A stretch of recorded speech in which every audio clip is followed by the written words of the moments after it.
The timeline of events that led to the whistleblower complaint must be scrutinized.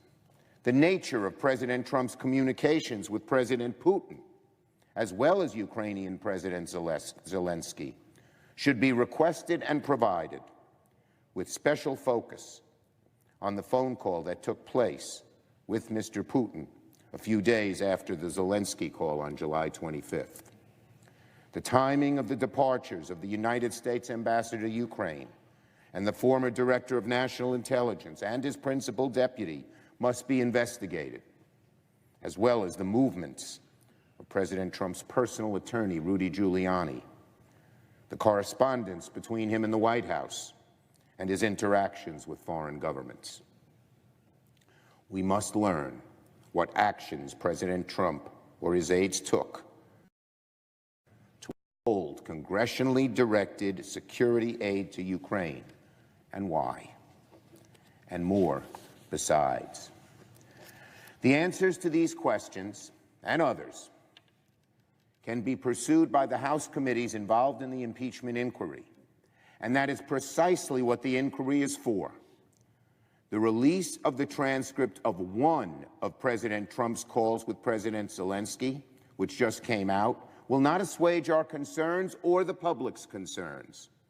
Based on early reports, it may heighten them. We must remember the president was reported to have several calls with President Zelensky over the summer, and his administration has a well-earned reputation for dishonesty, altered facts, and incomplete disclosure in public releases. We need to see the complete, unredacted whistleblower complaint without further delay. The whistleblower must be allowed to testify without fear of intimidation. And then we must pursue the many relevant avenues of inquiry that I just described. Yesterday afternoon, the entire Senate, all 47 Democrats and 53 Republicans, agreed to my resolution calling for the whistleblower complaint to be transmitted immediately to Congress, a reflection of the seriousness with which these events are viewed on both sides of the aisle. This was unexpected. In the past, when we've asked to look into President Trump, our Republican colleagues have stonewalled.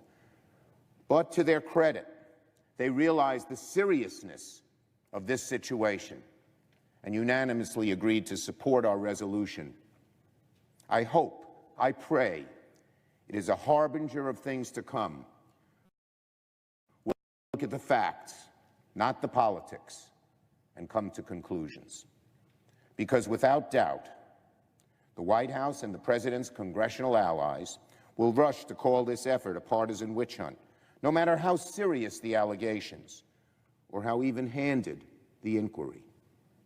I'd remind everyone that just yesterday, every Senate Republican agreed that the White House's decision to block the whistleblower complaint from Congress was wrong.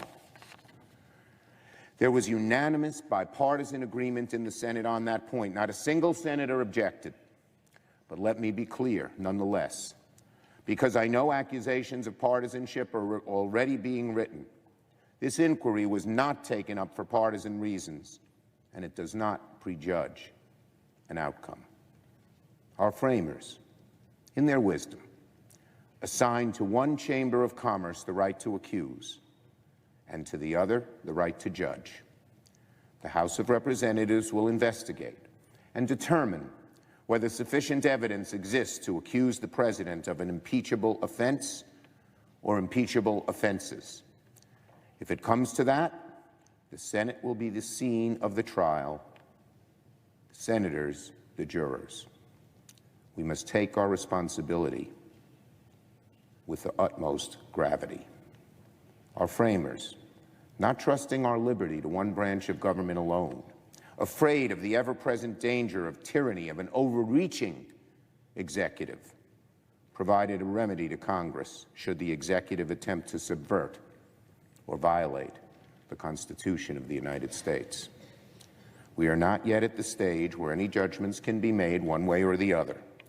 But I remind my colleagues today that if the day should come when we are called upon to carry out our constitutional duty, history will judge whether we did so faithfully or not.